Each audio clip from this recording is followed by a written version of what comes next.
Donald Trump just plunged 10 million people into total darkness. Not with bombs, not with an invasion. He cut off Cuba's oil supply, blockaded anyone from helping, and then stepped in front of the cameras and said that he would have the honor of taking their country. Not working with, not negotiating with, taking. And then when reporters asked what that actually meant, diplomacy or military action, he didn't clarify. He said he can do anything he wants. Now that is not a foreign policy, that's ownership. And if you're watching this from Canada, you need to pay very close attention to what just happened. Because here's the thing that most people end up missing. This isn't just about Cuba. Over the past year, we've heard Trump call Canada the 51st state. We've seen him threaten Greenland as a strategic acquisition. Venezuela already had its government replaced earlier this year. And now Cuba. The pattern is impossible to ignore. Countries that don't fall in line get squeezed. And Canada shares 5,000 miles of undefended border with the country doing the squeezing. So Canada is in an especially difficult position right now because we've historically maintained diplomatic and economic ties with Cuba. We've never joined the American embargo. Canadian tourists, businesses, aid, all of that has flowed to Havana for decades. But now, with the U.S. threatening tariffs on any country that tries to supply Cuba with fuel, well, Canada is caught between its values and its survival. So, when we look at what's happening to Cuba right now, it's not just a humanitarian crisis on a Caribbean island. It's a live demonstration of what happens to a small country that won't submit. And every other country on Washington's radar is watching.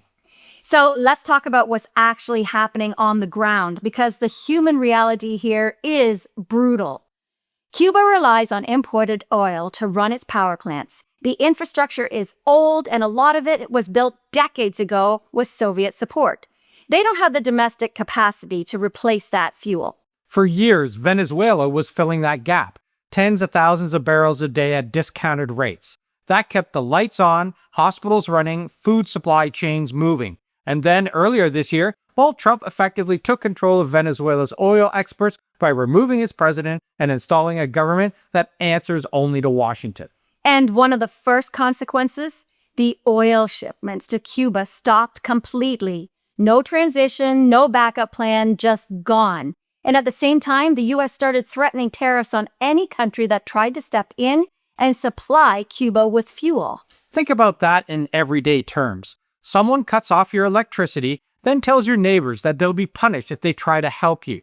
That's not a bomb. That's not an invasion. It's siege warfare dressed up as policy. And the result has been exactly what you'd expect. Month of rolling blackouts. People getting power for a few hours, then nothing. Families rushing to cook, charge phones, store water before it all shuts off again. Food is spoiling, water pumps are failing, and hospitals, they're barely functioning. And then, this week, the entire national grid collapsed. Total disconnection. Millions of people in the dark at the exact same time. Streets lit by flashlights and car headlights. There's no refrigeration, there's no communication, no reliable clean water. Combine that with the existing food shortages and medicine shortages, and this is a full-blown humanitarian crisis. People are protesting in the streets, which in Cuba is almost unheard of. And here's where this goes from crisis to something bigger in the middle of this collapse. 10 million people without power. Trump steps in front of reporters and says he will have the honor of taking Cuba. And when pressed on what that means, he said he would deal with Cuba right after Iran. His exact words, Iran first, then Cuba. Now, Washington is framing this as pressure is working. The system is cracking. The Cuban government is weakening.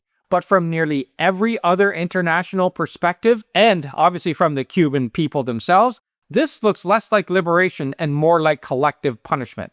You're starving an entire population to force political change. And history tells us that almost every single time, that never ends the way the planners expect. And the UN agrees. United Nations experts have already raised formal concerns, calling this kind of blockade a violation of international law. But there's an uncomfortable truth in this. There is no enforcement mechanism strong enough to restrain a superpower like the US acting alone. NATO is not designed for this.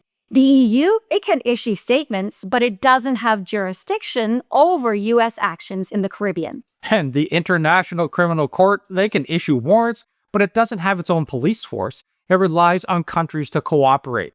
And when the people being accused are leading the most powerful nations on the planet, well, that cooperation gets very complicated very fast. And this is the part that should worry everyone watching, because this does not exist in isolation.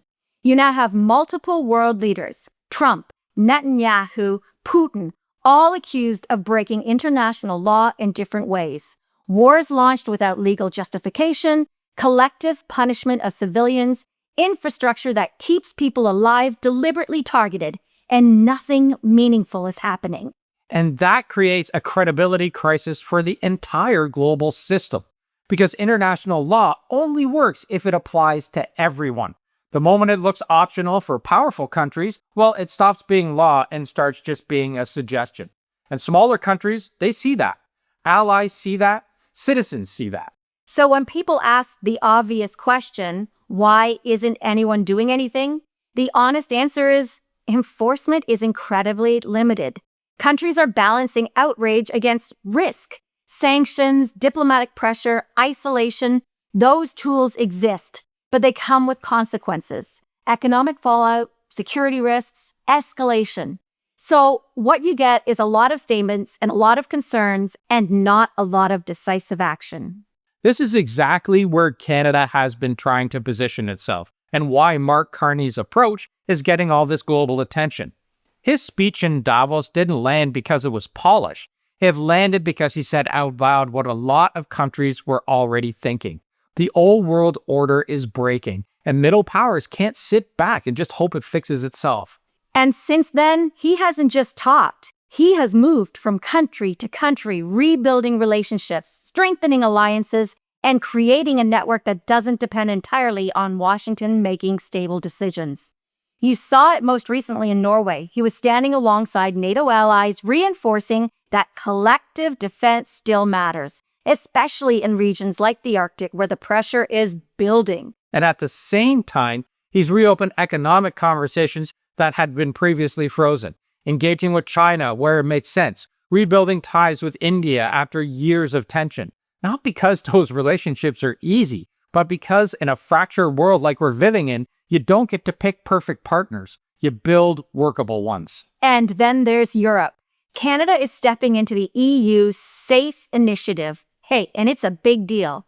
In plain terms, that's countries coordinating on economic security and protecting supply chains, reducing vulnerability, and making sure they are not at the mercy of sudden shocks from political pressure from the outside. So, if we actually step back and zoom out, the picture becomes even more clear. While some leaders are testing how far they can push raw power, others are quietly building a counterweight, not through confrontation, but through cooperation. Not one dominant country, but a group of capable ones working together. And that's really the only viable response to what we're seeing. Because no single middle power, not Canada, not Germany, not Australia, can balance this alone. But together we can create enough stability, enough economic weight, and enough political pressure to actually influence the outcomes. So this story about Cuba is much bigger than just Cuba. It's about how power is being used in the world right now. What happens when economic pressure replaces diplomacy, and how quickly the line between influence and control can disappear. And for everyone watching this, the takeaway is clear. Geography doesn't make you immune. Being an ally doesn't make you untouchable. The global system is shifting, and we are part of it whether we like it or not. So the question isn't just what happens to Cuba next. It's what kind of world this creates if it keeps happening, and whether anyone is willing or even able to draw a line before the next country goes dark. So let us know in the comments if you think countries are doing enough to push back, or are we just watching the rules quietly fall apart in real time? Drop your take below. And don't forget, if you want to go deeper on stories like this, we break them down every week on Substack, and the link for that is in the pinned comment below. You can also join the A-Team to support our channel or check out our private Facebook group where these conversations keep going after the video ends. Thanks for watching, everybody, and we'll see you tomorrow. And if you haven't already, hit subscribe because this isn't slowing down. Ciao for now.